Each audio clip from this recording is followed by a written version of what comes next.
Good morning guys and Kong Hei Fat Choy. So guys, ngayon it's the Chinese New Year here in Hong Kong and walang tao. Walang tao dito sa daan kasi nga holiday. Syempre New Year, di ba? Pero kagabi nung pauwi kami, wala kami napansin na nagpa-fireworks. Mamayang gabi pa yata dito sa mismong Victoria Harbor. So ngayon papunta kami ngayon sa Macau and magte-take kami ng ferry. Day trip lang yung gagawin namin papunta ng Macau because ayaw na namin magstay doon. Okay, let's see ano ba mga pwede natin puntahan doon saka magawa sa Macau. Alright, medyo mas malamig today than yesterday and sana ganito yung weather kahapon. Doon na sa Hong Kong Disneyland kami.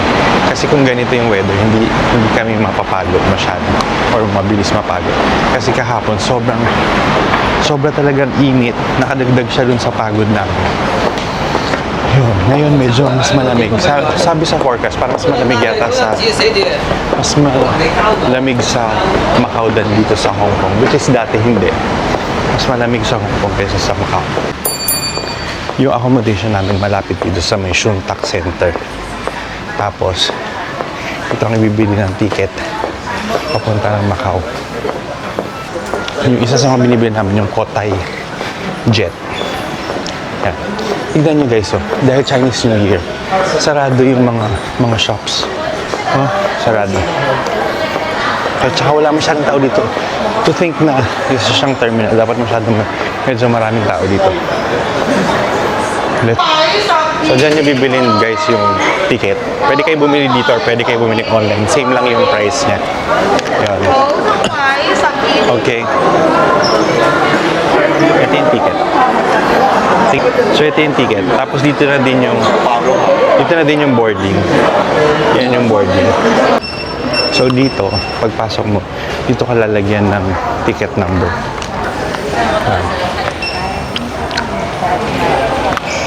Hi. Gate number 8, 下7 Hello. 8. Gate number 8. Huwag niyong kakalimutan yung passport ninyo kasi ibang ano na yun, ibang area na ang Macau. Okay? Dito binibigay yung mga seat number. Tapos magpapasok na kayo. Ayan, ang haba pala ng pila. Wala man lang nagtatagal. Okay, let's go.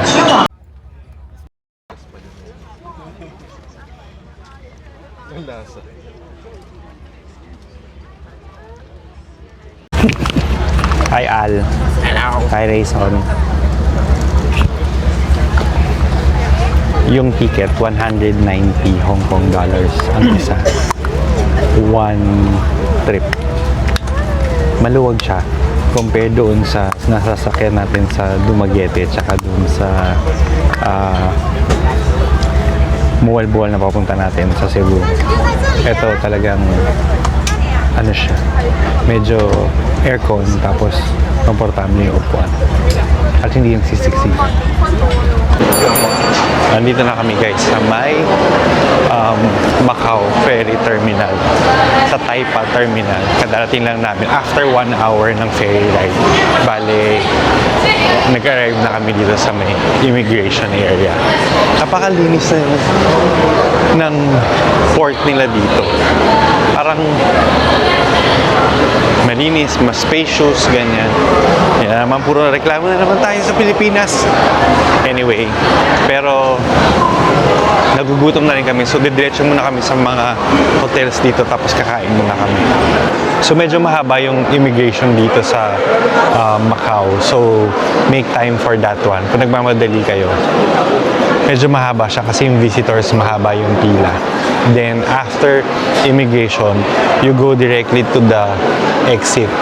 Kasi may mga bus na mga nagwi-wait nga dito sa labas para papunta dun sa mga hotels. Ngayon, yung transportation nila dito sa Macau, it's mostly parang Uber or taxi na makukuha ninyo. Kaya make sure na meron kayong cash kapag pupunta kayo dito sa Macau. Tumatanggap din yata sila ng Hong Kong currency. But there's also Alipay. Alright? Ayan, dito yung mga bosses ng mga hotels here.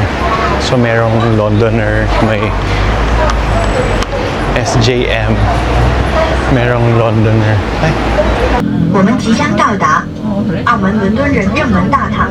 下车时请携带好随身物品，祝您旅途愉快。Is the Parisian Macau。done na kami ng lunch and nag-lunch kami sa may McDonald's kasi gusto lang namin kumain ng McDonald's. Tapos, ikot-ikot lang muna kami dito sa Londoner bago lumipat sa Venetian Macau. Let's go!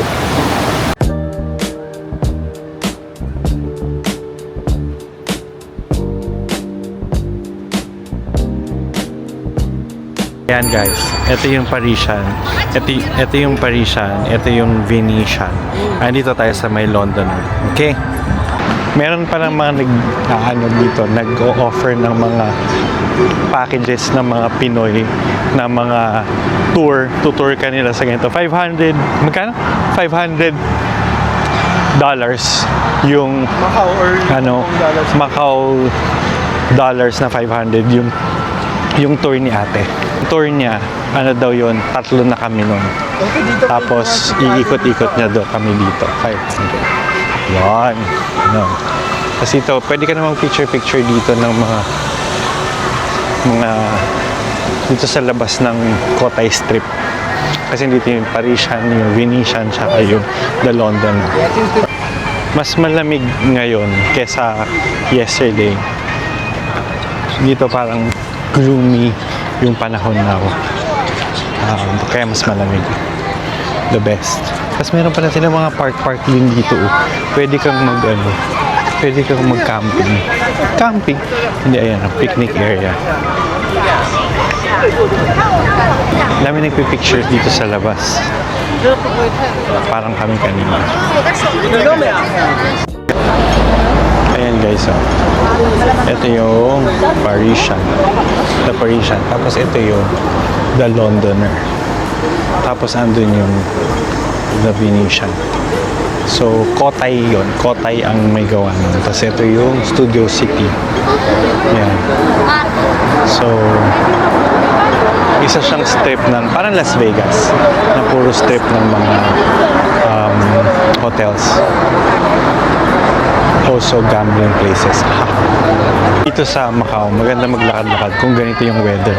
Ni-imagine ko kung kunyari yung weather din dito is parang same as weather kahapon or mainit. Naku, hindi mo gusto maglakad dito. Well, unpredictable na yung weather ngayon dito kasi hindi na siya same as dati na ganito January, February is malamig pa. Ngayon medyo umiinit siya. Okay, tapos maraming nag-ano dito kasi Chinese New Year. Actually, wala masyadong tao. Hindi pa ganun kadami yung tao ngayon na. Kasi nga siguro they are now celebrating their New Year sa kanilang mga hometown. And nabasa ko kasi marami sa mga Chinese talaga, they would go back to their hometown kapag Chinese New Year. Pabalik sila sa hometown nila sa China. Yun. Okay. Sige. So, andito tayo ngayon sa may Venetian. Andito tayo sa Venetian na ang daming tao ulit. Here. Tcharan. Kasi yan, ang gondola.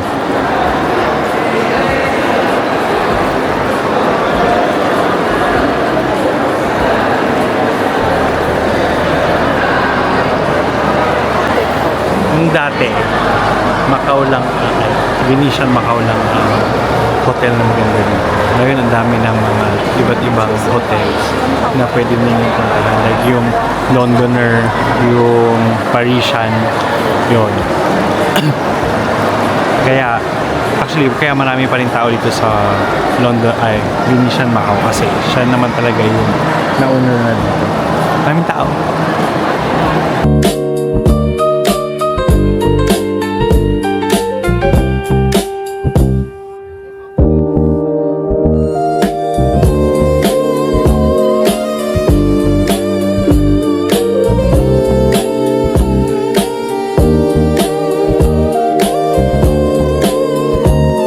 Sobrang daming tao dun sa may Senado Square na nag-bus kami.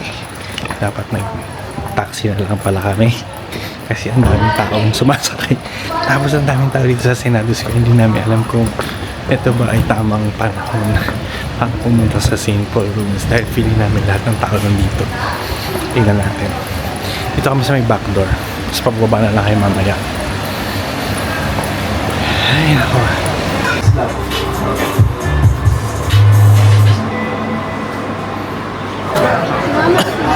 Huwag na huwag kayong pupunta dito pag holiday sa kanila. Tignan nyo naman guys. May isip nyo ba na ganyan pa rin yung gusto nyo puntahan?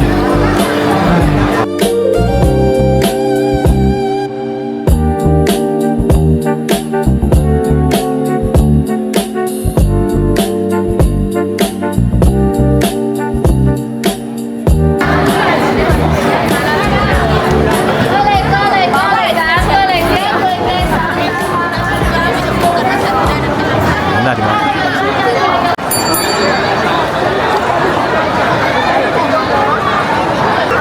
Ito na yung St. Paul Ruins na sinasabi nyo.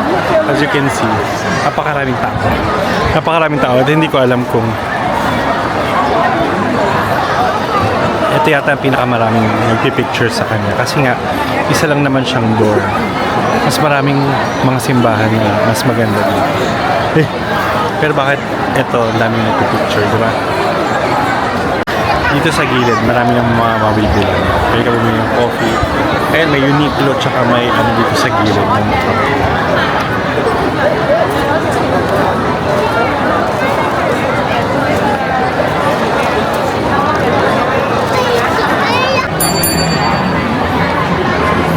ayan o, Chinese New Year. Happy Chinese New Year! Yay! Kung hey what chai.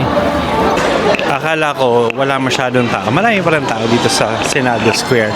Marami pa lang tao kasi it's a new year and it's a festive season. Oh, ayan. Ayan yung ano nila dito, parang celebration. Dito din sa may Senado Square. Ang pangalan nito ng square na to is Senado Square.